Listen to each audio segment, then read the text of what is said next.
Hai, apa kabar semuanya? Masih bersama Mr. SK. Pada umumnya, seorang ibu lebih sering dideskripsikan sebagai wanita yang lembut dalam merawat anak-anaknya dengan penuh kasih sayang. Ibu yang baik adalah yang bersedia menyusui, melindungi, dan bersama dengan bayinya selama beberapa waktu sampai anaknya menjadi tumbuh dewasa. Meskipun begitu, ini tidak selamanya berlaku di dunia hewan.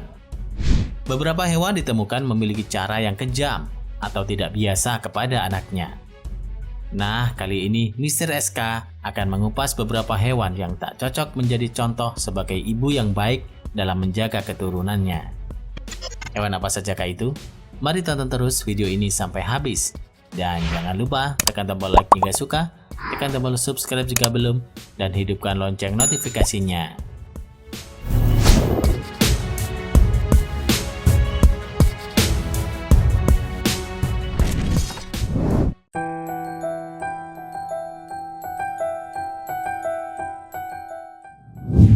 Hamster. Hamster sudah sangat populer bagi binatang pengerat peliharaan yang sangat lucu. Namun hamster ternyata hewan kanibal yang sadis. Karena hamster adalah binatang yang sangat menjunjung tinggi teritorial. Jadi beberapa hamster akan membunuh dan memakan siapapun yang berani berada dalam satu kandang dengannya. Sama seperti kasus kanibal lain, induk hamster juga akan memakan anaknya. Bahkan hal ini adalah yang umum di dunia hamster. Melalui sebuah studi, 75% dari induk hamster akan memakan anaknya yang baru lahir. Dalam survei lain juga dikemukakan bahwa 97,5% dari hamster akan meninggal sebelum masa menyusui selesai. Secara mengejutkan, hal ini dilakukan induk hamster untuk melestarikan keturunannya. Pasalnya, sang induk tidak bisa merawat terlalu banyak anak hamster. Yang lebih jahat lagi, mengutip dari studi yang dimuat di Science Direct, sang induk lebih suka untuk memakan anak betinanya karena sang induk berpikir bahwa hamster jantan lebih bisa beradaptasi. Jahat banget ya.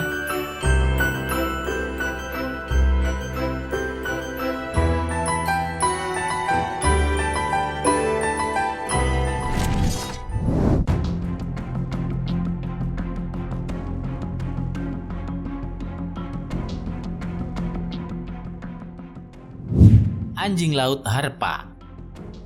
Jika melihat bayi anjing laut harpa, semua akan setuju bahwa bayi hewan ini sangatlah menggemaskan. Meski terlihat lucu dan manja, ternyata bayi anjing laut harpa harus hidup mandiri. Proses kelahiran bayi anjing laut harpa sangatlah cepat, bahkan bisa dalam hitungan menit. Setelah melahirkan, induk anjing laut harpa langsung berbalik dan menggosok-gosokkan hidungnya ke hidung sang bayi. Proses itu berarti sang induk sedang mengenali bau dan suara bayinya. Saat lahir, bayi anjing laut harpa tidak begitu gemuk. Beratnya hanya 10 kg. Namun berat badan bayi anjing laut harpa naik dengan cepat selama 2 minggu pertama karena meminum susu induk mereka. Hingga akhirnya berat badannya mencapai 36 kg. Sayangnya, jika berat badan bayi sudah mencapai angka ini, sang induk akan pergi meninggalkannya. Bayi-bayi anjing laut pun harus hidup sendiri tanpa induk mereka. Selama kurang lebih 6 minggu, mereka pun kehilangan setengah berat badannya. Sampai akhirnya mereka belajar sendiri bagaimana cara berenang dan berburu.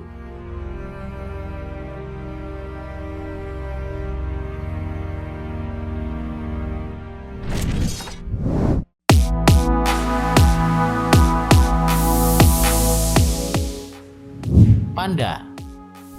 Melihat penampilannya yang lucu, tidak akan ada yang menyangka jika panda bisa bersikap kejam pada anak-anaknya. Kebanyakan ibu panda melahirkan anak kembar, membuat ibu panda mengalami dilema dalam memilih mana yang paling mungkin bertahan hidup dan mana yang dibiarkan mati. Jika melahirkan lebih dari satu anak, hanya satu yang bisa selamat. Hal ini terjadi karena anak panda ukurannya sangat kecil, hanya sekitar 0,1 kg saat lahir. Tak bisa dibandingkan dengan ibunya yang beratnya antara 70 hingga 100 kg. Ibu panda harus menggendong bayinya erat-erat untuk menjaga kehangatan tubuh dan menyusui.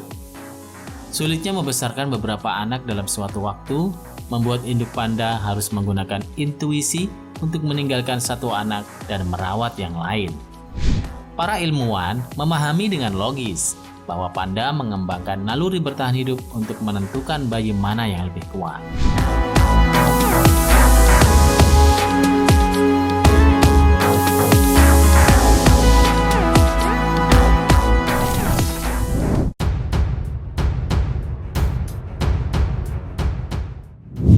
Beruang sloth.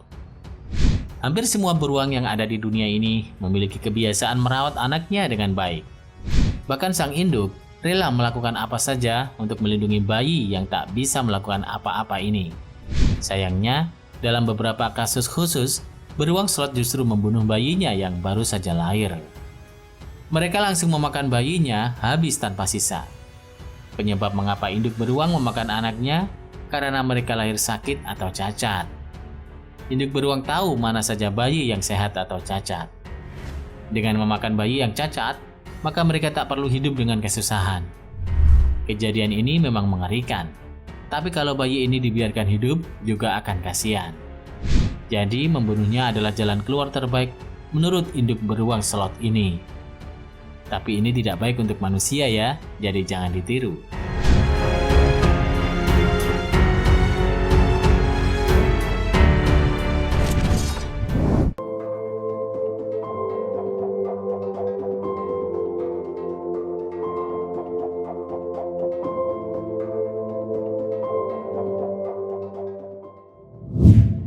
Elang hitam. Seorang ibu biasanya menengahi anak-anaknya yang sedang bertengkar. Tapi elang hitam tidak akan pernah melakukan hal seperti itu. Seekor ibu elang akan membiarkan anak-anaknya berkelahi. Burung jenis pemangsa ini biasanya bertelur sebanyak 2 butir. Ia akan menjadi induk yang baik untuk menjaga telur-telur itu hingga menetas. Setelah anak-anak elang hitam menetas, barulah perilaku buruk ditunjukkan oleh induknya. Sang induk hanya akan memberi makan salah satu anaknya saja. Ketika anak burung elang tersebut tumbuh besar dan kuat, burung muda itu akan mematuk saudaranya yang lebih lemah sampai mati. Karena sangat jarang diberi makan, tentunya anak burung elang yang lemah itu tidak dapat melawan atau mempertahankan diri. Selama aksi penyerangan yang dilakukan salah satu anaknya itu terhadap saudaranya, sang induk hanya melihat pembunuhan tersebut dan membiarkannya. Sungguh ibu yang kejam ya.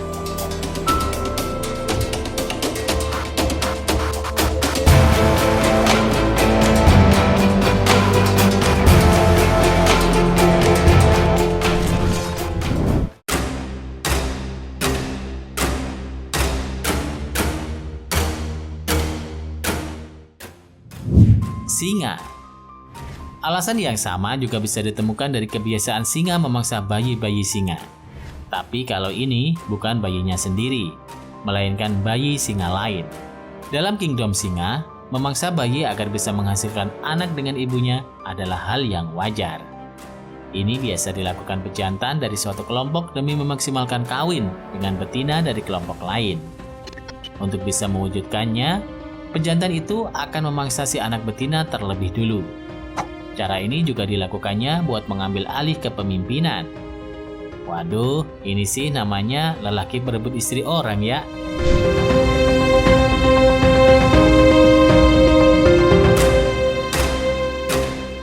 Nah, melihat banyaknya kasus kanibalisme ini, banyak pihak kebun binatang yang akhirnya harus memisahkan bayi-bayi binatang dengan induknya. Setelah beberapa waktu, baru mereka akan dikembalikan lagi ke kelompoknya. Terima kasih sudah menonton.